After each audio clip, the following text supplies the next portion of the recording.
ಹೇ hi, ನಾನು ಲಾಸ್ಯ. ನಂಗೆ ಕತೆ ಹೇಳೋದು ಅಂದರೆ ತುಂಬ ಇಷ್ಟ. ವೆಲ್ಕಮ್ ಟು ರಹಸ್ಯ ವಿತ್ ಲಾಸ್ಯ. ಇವತ್ತು ನಿಮಗೆ ಕತೆ ಹೇಳೋ ಟೈಮ್. ಚಿಕ್ಕಮಂಗ್ಳೂರು ಅಂದರೆ ಯೂಶ್ವಲಿ ಎಲ್ಲರಿಗೂ ಏನು ಜ್ಞಾಪಕ ಬರುತ್ತೆ? ಬ್ಯೂಟಿಫುಲ್ ನೇಚರ್, ವಂಡರ್ಫುಲ್ ಸೀನರಿ, ಸಖತ್ತಾಗಿರುವಂತಹ ಒಂದು ವೆದರ್. ಟ್ರಿಪ್ಪಿಗೆ ಹೋಗ್ತಾರೆ ಫ್ರೆಂಡ್ಸ್ ಜೊತೆ, ಸ್ವೀಟ್ ಮೆಮೊರೀಸ್ ಮಾಡ್ಕೊಂಡು ವಾಪಸ್ ಬರ್ತಾರೆ. ಆದರೆ ಚಿಕ್ಕಮಂಗ್ಳೂರಿಗೆ ಹೋಗಿ ಹೆದರ್ಕೊಂಡು ಮತ್ತೆ ಯಾವತ್ತೂ ಆ ಜಾಗಕ್ಕೆ ಹೋಗಲೇಬಾರ್ದು ಅಂತ ಯೋಚನೆ ಮಾಡಿಕೊಂಡು ಓಡ್ ಬಂದವ್ರ ಕತೆ ಯಾವತ್ತಾದ್ರೂ ನೀವು ಕೇಳಿದ್ದೀರಾ? ಇವತ್ತು ನಾನು ನಿಮಗೆ ಹೇಳಕ್ಕೆ ಹೊರಟಿರೋಂಥ ಕತೆ ಇಂಥದ್ದೇ ಒಂದು ಚಿಕ್ಕಮಂಗ್ಳೂರಲ್ಲಿ ನಡೆದಂಥ ಒಂದು ಭಯಾನಕ ಘಟನೆ. ಚಿಕ್ಕಮಂಗ್ಳೂರು ಫೇಮಸ್ ಆಗಿರೋದೇ ಕಾಫಿ ಎಸ್ಟೇಟ್ಸ್ಗೆ. ಇಂತಹ ಒಬ್ಬ ಕಾಫಿ ಎಸ್ಟೇಟ್ ಓನರೇ ನಾಗರಾಜ್ ತುಂಬ ಶ್ರೀಮಂತನಾಗಿದ್ರು ತುಂಬ ಸಿಂಪಲ್ ಆಗಿ ಬಾಳ್ವೆ ನಡೆಸ್ತಾ ಇರ್ತಾನೆ. ಇವನ ಮಗ ಅರವಿಂದ್ ಇಂಜಿನಿಯರಿಂಗ್ ಓದ್ತಾ ಇರ್ತಾನೆ. ಕಾಲೇಜಲ್ಲಿ ರಶ್ಮಿ ಅನ್ನೋ ಹುಡುಗಿನ ಇಷ್ಟಪಡ್ತಾನೆ. ಮನೇಲಿ ಬಂದು ಹೇಳ್ತಾನೆ, ನಾನು ಈ ಥರ ರಶ್ಮಿ ಅನ್ನೋ ಹುಡುಗಿನ ಇಷ್ಟಪಟ್ಟಿದ್ದೀನಿ, ನಾನು ಅವಳನ್ನೇ ಮದುವೆ ಆಗ್ತೀನಿ ಅಂತ.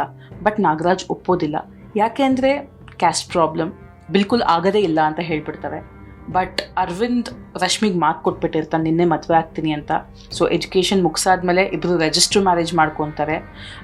ಅರವಿಂದ್ಗೆ US ಅಲ್ಲಿ ಕೆಲಸ ಸಿಗುತ್ತೆ, ಅವ್ನು ಅಲ್ಲಿಗೆ ಹೊರಟುಬಿಡ್ತಾನೆ, ರಶ್ಮಿನ ಜೊತೆ ಕರ್ಕೊಂಡು ಹೋಗ್ತಾನೆ. ಸೊ ಅಲ್ಲಿ ಹೋಗಿ ಇಬ್ಬರು ಸೆಟ್ಲ್ ಆಗ್ತಾರೆ. ಒಂದು ದೊಡ್ಡ ಕಂಪನಿನಲ್ಲಿ ಅರವಿಂದ್ ಸಾಫ್ಟ್ವೇರ್ ಇಂಜಿನಿಯರ್ ಆಗಿ ಕೆಲಸಕ್ಕೆ ಸೇರ್ಕೊತಾನೆ. ಅದೇ ರೀತಿ ರಶ್ಮಿ ಕೂಡ ವೆಬ್ ಡಿಸೈನರ್ ಆಗಿ ಅಮೆರಿಕಾನಲ್ಲೇ ಕೆಲಸ ಮಾಡ್ತಾ ಇರ್ತಾಳೆ. ಸುಮಾರು ಒಂದು 7-8 ವರ್ಷ ಕಳೆಯುತ್ತೆ. ಅವರಿಗೆ ಒಬ್ಬ ಮುದ್ದಾದ ಮಗು ಹುಟ್ಟುತ್ತೆ, ಕಾರ್ತಿಕ್ ಅಂತ. ಈ ಒಂದು ಡ್ಯೂರೇಷನ್ ಏನಿದೆ 7 to 8 years, ಈ ಒಂದು ಸಮಯದಲ್ಲಿ ನಾಗರಾಜ್ ಮತ್ತು ಅರವಿಂದ್ ಮಧ್ಯೆ ಯಾವುದೇ ರೀತಿ ಕಮ್ಯುನಿಕೇಷನ್ ಕೂಡ ಇರೋದಿಲ್ಲ. ಒಬ್ರಿಗೊಬ್ರು ಮಾತಾಡ್ಕೊಂಡಿರೋದಿಲ್ಲ. ಒಬ್ವಿಯಸ್ಲಿ ತಂದೆಗೆ ಮಗನ ಮೇಲೆ ಸಿಟ್ಟಿರುತ್ತೆ, ಮಗನಿಗೆ ತಂದೆ ಮೇಲೆ ಬೇಜಾರಿರುತ್ತೆ. ಈ ಒಂದು ಗ್ಯಾಪ್ ಒಂದು 7-8 years ಆಗಿರುತ್ತೆ. ಇಲ್ಲಿ ತಂದೆ ಅವ್ರ ಪಾಡಿಗವ್ರು ಇರ್ತಾರೆ. US ಅಲ್ಲಿ ಅರವಿಂದ್, ರಶ್ಮಿ, ಕಾರ್ತಿಕ್ ಒಳ್ಳೆ ಜೀವನ ನಡೆಸ್ತಾ ಇರ್ತಾರೆ. ಈ ಸಂದರ್ಭದಲ್ಲಿ ಅರವಿಂದ್ಗೆ ಚಿಕ್ಕಮಂಗ್ಳೂರು ಎಸ್ಟೇಟಿಂದ ಒಂದು ಕಾಲ್ ಬರುತ್ತೆ.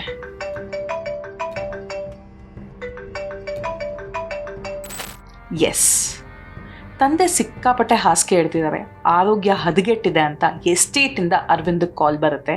ಅರವಿಂದ್ ಒಂಚೂರು ಯೋಚನೆ ಮಾಡ್ದಂಗೆ ರಶ್ಮಿನ ಮಗುನ ಇಮ್ಮಿಡಿಯೇಟಾಗಿ ಕರ್ಕೊಂಡು ಇಂಡಿಯಾಗೆ ಬರ್ತಾನೆ.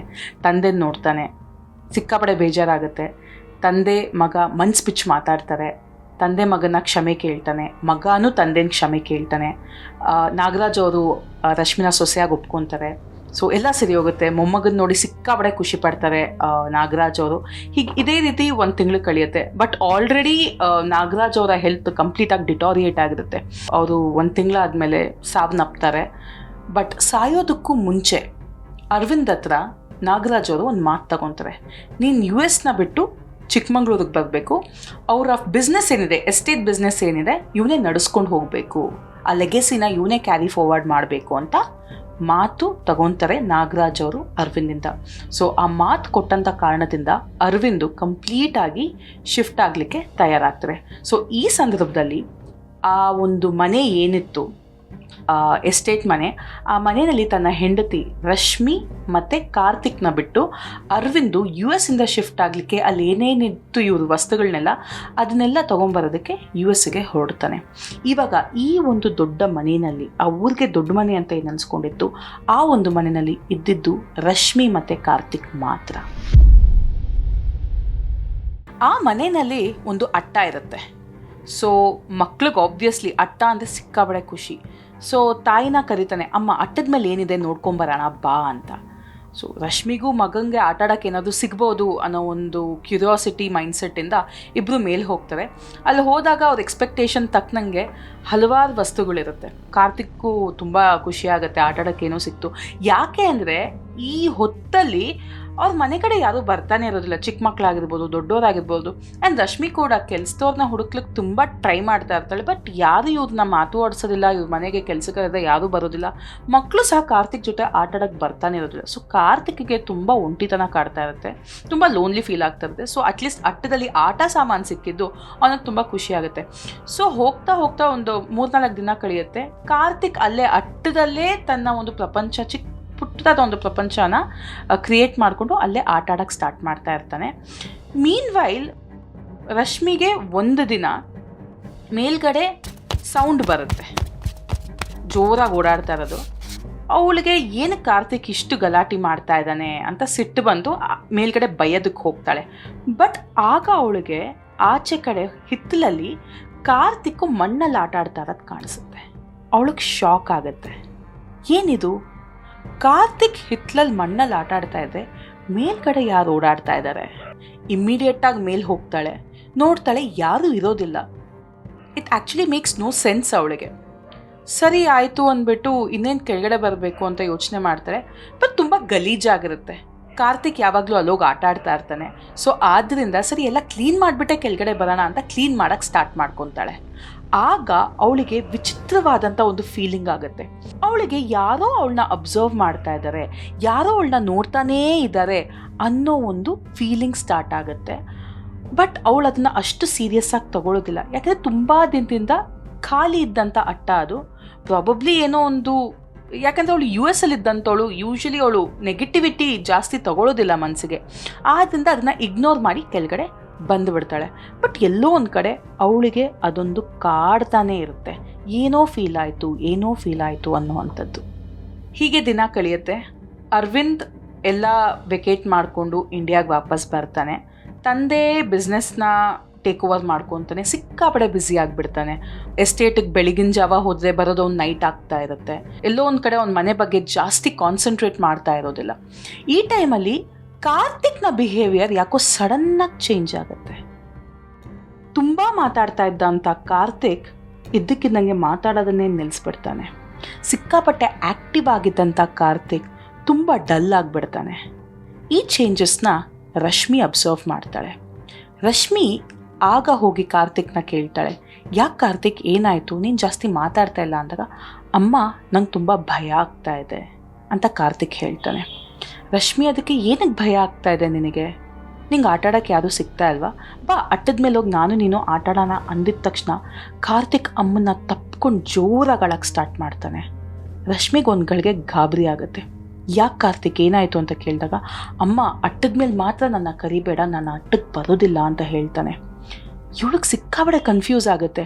ಯಾಕಪ್ಪ ಏನಾಯಿತು ಅಂತ ಕೇಳಿದಾಗ, ಅಮ್ಮ ಅಟ್ಟದ ಮೇಲೆ ಯಾರೋ ಇದ್ದಾರೆ, ಅವ್ರು ನನ್ನೇ ನೋಡ್ತಾ ಇರ್ತಾರೆ, ಅವ್ರು ನನ್ನ ಹತ್ರ ಕರೀತಾರೆ, ನನಗೆ ಹೋಗೋಕ್ಕೆ ಭಯ ಆಗುತ್ತೆ ಅಂತ ಹೇಳ್ತಾನೆ. ರಶ್ಮಿಗೆ ಇದನ್ನು ಒಂದು ಸೆಕೆಂಡ್ ಕೇಳಿಸ್ಕೊಂಡು ಸಿಕ್ಕಾಬಡೆ ಗಾಬರಿ ಆಗುತ್ತೆ. ಆ್ಯಂಡ್ ಇನ್ಫ್ಯಾಕ್ಟ್ ಅವಳಿಗಾದಂಥ ಎಕ್ಸ್ಪೀರಿಯನ್ಸ್ ಎಲ್ಲ ಜ್ಞಾಪಕ ಬರುತ್ತೆ. ಅವಳಿಗೆ ಯಾಕೋ ಮನಸ್ಸು ತಡೆಯೋದಿಲ್ಲ. ಅರವಿಂದ್ಗೆ ಇಮ್ಮಿಡಿಯೇಟಾಗಿ ಫೋನ್ ಮಾಡಿ, ಅರವಿಂದ್ ಈ ಕ್ಷಣನೇ ಮನೆಗೆ ಬಾ, ನಾನು ನಿನ್ನ ಜೊತೆಗೆ ಮಾತಾಡಬೇಕು ಅಂತ ಕರೀತಾಳೆ. ಅರವಿಂದ್ಗೂ ಗಾಬರಿ ಆಗುತ್ತೆ. ಇಮ್ಮಿಡಿಯೇಟಾಗಿ ಮನೆಗೆ ಬರ್ತಾನೆ. ಆಗ ಅರವಿಂದ್ಗೆ ರಶ್ಮಿ ನಡೆದಿದ್ದೆಲ್ಲ ಹೇಳ್ತಾಳೆ.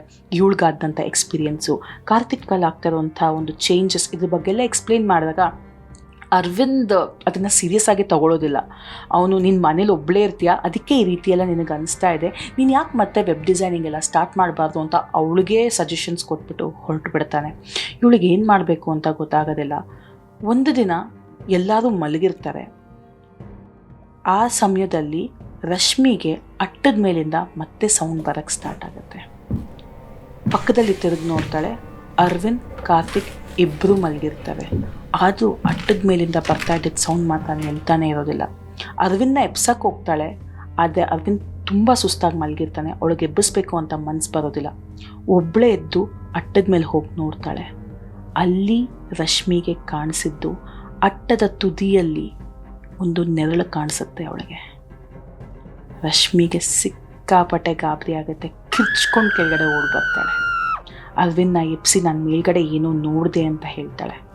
ಅರವಿಂದ್ ಅದನ್ನು ನಂಬೋದೇ ಇಲ್ಲ. ಅವ್ನು ಮೇಲೆ ಹೋಗಿ ನೋಡಿದಾಗ ಅವನಿಗೆ ಏನೂ ಸಹ ಕಾಣೋದಿಲ್ಲ. ಅರವಿಂದು, ನಿನಗೆ ಭ್ರಮೆ ಆಗಿದೆ, ನೀನು ಮೋಸ್ಟ್ಲಿ ದೇವಸ್ಥಾನಕ್ಕೆ ಹೋಗ್ಬಿಟ್ಟು ಒಂದು ಸ್ವಲ್ಪ ಕಾಲ ಕಳೆದ್ಬಿಡ್ಬಾ ಅಂತ ಹೇಳ್ತಾನೆ. ಬೆಳಿಗ್ಗೆ ಆಗುತ್ತೆ. ಯಾಕೋ ಅರವಿಂದ್ ಹೇಳಿದ್ದು ರಶ್ಮಿಗೆ ಸರಿ ಅನಿಸುತ್ತೆ. ಸರಿ ಅಂತ ಹೇಳಿಬಿಟ್ಟು ಅರವಿಂದ್ ಹತ್ರ ಹೋಗಿ ನಾನು ಮನೇಲಿ ಅಟ್ಲೀಸ್ಟ್ ಒಂದು ಪೂಜೆ ಅದು ಮಾಡಿಸ್ತೀನಿ ಅಂತ ರಶ್ಮಿ ಅರವಿಂದ್ ಹತ್ರ ಕೇಳ್ತಾಳೆ. ಇನ್ವೇ ಮನೆಗೆ ಬಂದಾಗಿಂದ ಯಾವುದೇ ಸಹ ಪೂಜೆ ಪುನಸ್ಕಾರಗಳು ನಡೆದಿರೋದಿಲ್ಲ ಆ ಮನೆಯಲ್ಲಿ. ಸರಿ ಇದು ಒಂದು ಆಗಲಿ, ಒಂದು ಪೂಜೆ ನಡೀಲಿ. ಹೀಗಿರಬೇಕಾದ್ರೆ ಮನೆ ಕೆಲಸ ಎಲ್ಲ ಮುಗಿಸಿ ರಶ್ಮಿ ದೇವಸ್ಥಾನದ ಕಡೆ ನಡೆಯೋಕ್ಕೆ ಸ್ಟಾರ್ಟ್ ಮಾಡ್ತಾಳೆ. ಆದರೆ ಅವಳ ಮನೆಯಿಂದ ಆಚೆ ಬಂದ ತಕ್ಷಣ ಅವಳು ಸುತ್ತಮುತ್ತ ಇದ್ದಿದ್ದ ಜನ ಎಲ್ಲ ಅವಳನ್ನ ಒಂಥರ ಬೇರೆ ರೀತಿಯಲ್ಲೇ ನೋಡೋಕೆ ಸ್ಟಾರ್ಟ್ ಮಾಡ್ತಾರೆ. ಇವಳಿಗೆ ತುಂಬ ಅನ್ಯೂಶುವಲ್ ಅನಿಸುತ್ತೆ. ಯಾಕಂದರೆ ಇಷ್ಟು ದಿನ ರಶ್ಮಿ ಆಚೆ ಕಡೆ ಜಾಸ್ತಿ ಬರ್ತಾನೆ ಇರೋದಿಲ್ಲ. ಅವಳಿಗೆ ಏನಾದರೂ ತರಕಾರಿ ಮಾರ್ಕೆಟ್ ಅಂತ ಎಲ್ಲ ಅರವಿಂದ ತೊಗೊಂಬಂದು ಕೊಡ್ತಾ ಇರ್ತಾನೆ. ಸೊ ಇವಳಿಗೆ ಅಲ್ಲಿನ ಎನ್ವೈರ್ಮೆಂಟ್ ಬಗ್ಗೆ ಅಷ್ಟೊಂದು ಪರಿಚಯನೇ ಇರೋದಿಲ್ಲ. ಆವಾಗ ಇದನ್ನೇ ಯೋಚನೆ ಮಾಡಿಕೊಂಡು ಅವಳು ದೇವಸ್ಥಾನಕ್ಕೆ ಹೋಗ್ತಾಳೆ. ದೇವಸ್ಥಾನಕ್ಕೆ ಹೋಗಿ ಅರ್ಚಕರೇ ದಯವಿಟ್ಟು ನಮ್ಮ ಮನೆಯಲ್ಲಿ ಒಂದು ಪೂಜೆ ನಡೆಸ್ಕೊಡ್ಬೇಕು ನೀವು ಅಂತ ಕೇಳಿದಾಗ ಅರ್ಚಕರು ಯಾವ ತಾಯಿ ನಿಮ್ಮ ಮನೆ ಅಂತ ಕೇಳ್ತಾರೆ. ಆಗ ಅವಳು ನಾಗರಾಜ್ ಅವರ ಸೊಸೆ ನಾವು ದಯವಿಟ್ಟು ನಮ್ಮ ಮನೆಗೆ ಬಂದು ಪೂಜೆ ನಡೆಸ್ಕೊಡಿ ಅಂತ ಕೇಳಿದ ತಕ್ಷಣ ಅರ್ಚಕರು ತಾಯಿ ದಯವಿಟ್ಟು ಆ ಮನೆಗೆ ನನ್ನ ಕರಿಬೇಡಿ, ನೀವು ಸಹ ಆ ಮನೆಯಲ್ಲಿ ಇರಬೇಡಿ, ಆದಷ್ಟು ಬೇಗ ಆ ಮನೇನ ಖಾಲಿ ಮಾಡಿ ಅಂತ ಹೇಳ್ತಾರೆ. ರಶ್ಮಿಗೆ ಏನು ಮಾತಾಡಬೇಕು ಅಂತಲೇ ಗೊತ್ತಾಗಲ್ಲ. She is just gobsmacked. ಅವಳು ಇಮ್ಮಿಡಿಯೇಟಾಗಿ ಯಾಕೆ ಅರ್ಚಕರೇ ಏನಾಯಿತು, ಏನಿದೆ ಆ ಮನೆಯಲ್ಲಿ, ನನಗೂ ಏನೋ ಇದೆ ಅಂತ ಅನ್ನಿಸ್ತಾ ಇದೆ, ಅದೇ ಕಾರಣಕ್ಕೆ ನಾನು ನಿಮ್ಮನ್ನ ಪೂಜೆ ಮಾಡಿ ಬನ್ನಿ ಅಂತ ಕರಿತಾ ಇರೋದು ಅಂತ ಹೇಳ್ತಾಳೆ. ಅರ್ಚಕರು ನೋಡು ತಾಯಿ, ನಾನು ಈ ವಿಷಯದ ಬಗ್ಗೆ ಮಾತಾಡೋದು ಇಲ್ಲ, ನಾನು ಇದ್ರ ಬಗ್ಗೆ ಏನು ಹೇಳೋದು ಇಲ್ಲ, ಆ ಮನೆಗೆ ಸಹ ಬರಲ್ಲ, ದಯವಿಟ್ಟು ಈ ವಿಷಯದಲ್ಲಿ ನನ್ನ ಎಳಿಬೇಡ ಅಂತ ಅರ್ಚಕರೇ ಹೇಳ್ತಾರೆ. ಇವಳಿಗೆ ಮನಸ್ಸು ತಡೆಯೋದಿಲ್ಲ. ಇಲ್ಲ, ನೀವು ನನಗೆ ಹೇಳಲೇಬೇಕು ಅಂತ ಹೇಳಿದಾಗ ಆಗ ಆ ಅರ್ಚಕರು ಹೇಳಿದ್ದ ಕಥೆನೇ ನಾಗರಾಜ್ ಅವರ ತಂದೆ ಸುಬ್ಬಯ್ಯನ ಕಥೆ. ಎಸ್, ಆ ಮನೆ ನಾಗರಾಜ್ ಅವರ ತಂದೆ ಸುಬ್ಬಯ್ಯ ಅವ್ರದ್ದು. ಸುಬ್ಬಯ್ಯ ಅವರು ಅಲ್ಲಿ ಸಿಕ್ಕಾಪಟ್ಟೆ ಬ್ಲ್ಯಾಕ್ ಮ್ಯಾಜಿಕ್ ಮಾಡ್ತಾ ಇರ್ತಾರಂತೆ. ನಮಗೆ ಗೊತ್ತಿರೋ ಪ್ರಕಾರ ಅರವಿಂದ್ ಅವ್ರ ತಂದೆ ನಾಗರಾಜ್ ಆ ಮನೇಲಿದ್ರು. ಬಟ್ ಅದಕ್ಕೂ ಮುಂಚೆ ನಡೆದಂಥ ಘಟನೆ, ಸುಬ್ಬಯ್ಯ ಅವರು ಆ ಊರಲ್ಲಿ ಏನೇನು ಆಸ್ತಿ ಮಾಡಿದ್ರು ಆ ಆಸ್ತಿ ಎಲ್ಲ ಬ್ಲ್ಯಾಕ್ ಮ್ಯಾಜಿಕ್ ಮುಖಾಂತರ ಮಾಡಿದ್ದು ಅನ್ನೋದು ಸುದ್ದಿ ಆಗುತ್ತೆ. ಸೊ ಸಡನ್ನಾಗಿ ಒಂದಿನ ಆ ಮನೆಯೊಳಗಡೆ ಊರವರೆಲ್ಲ ಹೋಗಿ ನೋಡಿದಾಗ ಸುಬ್ಬಯ್ಯ ಬ್ಲ್ಯಾಕ್ ಮ್ಯಾಜಿಕ್ ಮಾಡ್ತಾ ಇರ್ತಾರಂತೆ ಆ ಅಟ್ಟದಲ್ಲಿ. ಆವಾಗ ಆ ಊರಿನ ಜನರೆಲ್ಲ ಸೇರಿಕೊಂಡು ಅವರಿಗೆ ಬಹಿಷ್ಕಾರ ಆಗ್ತಾರೆ. ಕೆಲವು ದಿನಗಳಾದಮೇಲೆ ಅದೇ ಅಟ್ಟದಲ್ಲಿ ಸುಬ್ಬಯ್ಯ ತುಂಬ ಅನ್ಯೂಶುವಲ್ ಸರ್ಕಮ್ಸ್ಟೆನ್ಸಸ್ಸಲ್ಲಿ ಸತ್ತು ಬಿದ್ದಿರ್ತಾರಂತೆ. ಈ ವಿಷಯ ಎಲ್ಲ ತಿಳ್ಕೊಂಡ ನಾಗರಾಜ್ ಚಿಕ್ಕವನಾಗಿದ್ದ ಅರವಿಂದ್ನ ಕರ್ಕೊಂಡು ಇಮ್ಮಿಡಿಯೇಟಾಗಿ ಮನೆ ಬಿಟ್ಟು ಬೇರೆ ಮನೆಗೆ ಹೋಗಿ ಸೇರ್ಕೊಂಡಿರ್ತಾರೆ. ಹಲವಾರು ವರ್ಷಗಳೇ ಕಳೆದಿರುತ್ತೆ. ಆದ್ದರಿಂದಾನೇ ಅರವಿಂದ್ಗೆ ಈ ಬ್ಯಾಕ್ಗ್ರೌಂಡ್ ಬಗ್ಗೆ ಏನೂ ಗೊತ್ತೇ ಇರೋದಿಲ್ಲ. ನಾಗರಾಜ್ ಅವ್ರು ಇದ್ದಂಥ ಮನೆಯಲ್ಲಿ ಏನೋ ರಿಪೇರಿ ಅಂದ್ಬಿಟ್ಟು ನಾಗರಾಜ್ ಅವ್ರು ಬಂದು ಈ ಸುಬ್ಬಯ್ಯ ಅವ್ರ ಮನೆಯಲ್ಲಿ ಸೇರ್ಕೊಂಡಿರ್ತಾರೆ. ಆವಾಗಲೇ ನಾಗರಾಜ್ ಅವ್ರಿಗೆ ಇಮ್ಮಿಡಿಯೇಟಾಗಿ ಹೆಲ್ತ್ ಡಿಟೋರಿಯೇಟ್ ಆಗಿ ಅರವಿಂದ್ನ ಕರೆಸ್ಕೊಳ್ಳೋದು. ಬಟ್ ಏನು ಅದೃಷ್ಟನೋ ಯಾವ ದುರಾದೃಷ್ಟನೋ ಗೊತ್ತಿಲ್ಲ, ನಾಗರಾಜ್ ಅವರಿಗೆ ಅರವಿಂದ್ಗೆ ಈ ವಿಷಯ ಎಲ್ಲ ಹೇಳಬೇಕು ಅಂತ ಅನಿಸೋದೇ ಇಲ್ಲ. ಅವರ ಆ ವಿಷಯ ಹೇಳೋದು ಇಲ್ಲ, ಅರವಿಂದ್ಗೆ ಇವ್ಯಾವ ವಿಷಯಗಳು ಗೊತ್ತಾಗೋದೇ ಇಲ್ಲ.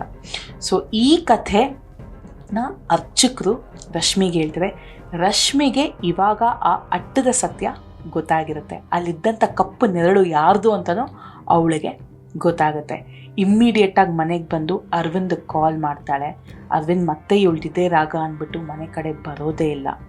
ಹಾಗಿರ್ಬೇಕಾದ್ರೆ ಅಟ್ಟದ ಮೇಲಿಂದ ಕಾರ್ತಿಕ್ ಜೋರಾಗಿ ಕಿರುಚ್ಕೊತಾನೆ. ಇವಳು ಮೇಲ್ಗಡೆ ಏನಾಯಿತು ಅಂತ ಹೋಗಿ ನೋಡಿದಾಗ ಆ ಕಪ್ಪು ನೆರಳು ಏನಿರುತ್ತೆ ಅದು ರಶ್ಮಿನ ಹಿಡ್ಕೊಳ್ಳೋದಕ್ಕೆ ಬರುತ್ತೆ. ಕಾರ್ತಿಕಲ್ಲಿ ಇರೋದೇ ಇಲ್ಲ. ಇವಳು ತಪ್ಪಿಸ್ಕೊಂಡು ಕೆಳಗಡೆ ಬಂದು ಹಿತ್ತಲಲ್ಲಿದ್ದ ಕಾರ್ತಿಕ್ನ ಎತ್ಕೊಂಡು ಆಚೆ ಓಡೋಗಿ ನಿಂತ್ಕೊತಾಳೆ. ರಾತ್ರಿ ಅರವಿಂದ್ ಮನೆಗೆ ಬರೋ ತನಕ ಅವಳು ವಾಪಸ್ ಮನೆ ಒಳಗಡೆ ಹೋಗೋದೇ ಇಲ್ಲ. ಅರವಿಂದ್ ಮನೆಗೆ ಬರ್ತಾನೆ, ನಡೆದಿದ್ದೆಲ್ಲ ಹೇಳ್ತಾಳೆ. ಮತ್ತೆ ಅರವಿಂದ್ ಅವಳ ಮಾತನ್ನು ನಂಬೋದೇ ಇಲ್ಲ. ರಶ್ಮಿಗೆ ಏನು ಮಾಡಬೇಕು ಅಂತ ಗೊತ್ತಾಗಿಲ್ಲ. ಹತ್ಕೊಂಡು ಒಳಗಡೆ ಬರ್ತಾಳೆ.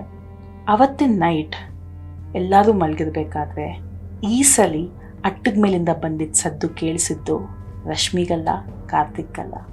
ಈ ಸಲ ಕೇಳಿಸಿದ್ದು ಅರವಿಂದ್ಗೆ ಮೇಲ್ಗಡೆ ಯಾರೋ ಜೋರಾಗಿ ಅಳ್ತಾ ಇರುವಂಥದ್ದು ಸೌಂಡ್ ಕೇಳಿಸುತ್ತೆ. ಅರವಿಂದ್ ಪಕ್ಕದಲ್ಲಿದ್ದ ರಶ್ಮಿ ನೆನಪಿಸ್ತಾಳೆ. ಆಗ ಗೊತ್ತಾಗುತ್ತೆ ಪಕ್ಕದಲ್ಲಿ ಕಾರ್ತಿಕ್ ಇರಲೇ ಇರಲಿಲ್ಲ. ಇಮ್ಮಿಡಿಯೇಟಾಗಿ ರಶ್ಮಿ ಅರವಿಂದ್ಗೆ ಹೇಳ್ತಾಳೆ, ಅಟ್ಟದ ಮೇಲೆ ಹೋಗಿ ನೋಡು ಅಂತ. ಅರವಿಂದ್ ಅಟ್ಟದ ಮೇಲೆ ಹೋಗಿ ನೋಡಿದಾಗ ಅಲ್ಲಿ ಅವನಿಗೆ ಕಾಣಿಸಿದ್ದು ಕಾರ್ತಿಕ್. ಅಟ್ಟದ ತುದಿಯಲ್ಲಿ ನಿಂತಿರ್ತಾನೆ.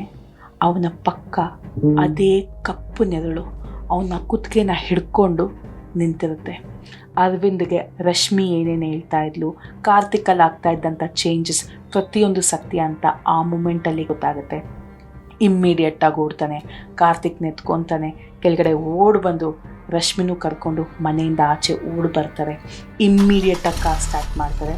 ಒಂದು ಚೂರು ಮುಂದಕ್ಕೆ ಹೋಗಿ ಕಾರ್ನ ನಿಲ್ಲಿಸಿ ಹಿಂದೆ ತಿರುಗಿ ನೋಡ್ತಾರೆ. ಆಗ ಅರವಿಂದ್ ಮತ್ತು ರಶ್ಮಿಗೆ ಆ ಅಟ್ಟದ ತುದಿಯಲ್ಲಿ ಕಾಣಿಸ್ತಾ ಇದ್ದಂಥ ನೆರಳು ಮನೆ ಮುಂದೆ ಬಂದು ಇಡೀ ಮನೇನ ಆವರಿಸುತ್ತೆ. That's it. ರಶ್ಮಿ ಹಿಂದೆ ತಿರುಗಿ ನೋಡ್ದಂಗೆ ಕಾರ್ನ ಫಾಸ್ಟಾಗಿ ಡ್ರೈವ್ ಮಾಡ್ಕೊಂಡು ಹೋಗು ಆ್ಯಸ್ ಸೂನ್ ಆ್ಯಸ್ ಪಾಸಿಬಲ್ ಅಂತ ಹೇಳ್ತಾಳೆ. ಇನ್ಯಾವತ್ತೂ ಹಿಂದೆ ತಿರುಗಿ ನೋಡ್ದಂಗೆ ಅರವಿಂದ್ ಆ ಜಾಗನ ಬಿಟ್ಟು ಹೊರಟು ಬಿಡ್ತಾರೆ. ಇನ್ಯಾವತ್ತೂ ರಶ್ಮಿ, ಅರವಿಂದ್, ಕಾರ್ತಿಕ್ ಆ ಮನೆ ಕಡೆ ಇರಲಿ, ಆ ಊರಿನ ಸುದ್ದಿಗೂ ಬರೋದಿಲ್ಲ. ವೆಲ್, ಅದಾದಮೇಲೆ ಅರವಿಂದ್ ಪಕ್ಕದ ಊರಲ್ಲಿ ಮನೆ ಮಾಡ್ತಾನೆ. ಆ್ಯಂಡ್ ಇನ್ಫ್ಯಾಕ್ಟ್ ಎಸ್ಟೇಟ್ನ ಅವನೇ ಟೇಕ್ ಓವರ್ ಮಾಡ್ಕೊಂಡಿರ್ತಾನೆ, ಅವನೇ ಮುಂದಕ್ಕೂ ನಡೆಸ್ಕೊಂಡು ಹೋಗ್ತಾನೆ. ಬಟ್ ಇವತ್ತಿನ ತನಕ ಆ ಮನೆ ಸುದ್ದಿಗೆ ಅರವಿಂದ್ ಆಗಲಿ ರಶ್ಮಿ ಆಗಲಿ ಯಾವತ್ತೂ ಬರೋದಿಲ್ಲ. And till today that house remains haunted. Well my mistake gang, ಈ ಸ್ಟೋರಿ ನಿಮ್ಗೆ ಇಷ್ಟ ಆಯ್ತಾ? ಹಾಗಂದ್ರೆ like, share and subscribe and stay with ರಹಸ್ಯ ವಿತ್ ಲಾಸ್ಯ, ವೇರ್ ಮಿಸ್ಟ್ರಿ ಅವೇಟ್ಸ್.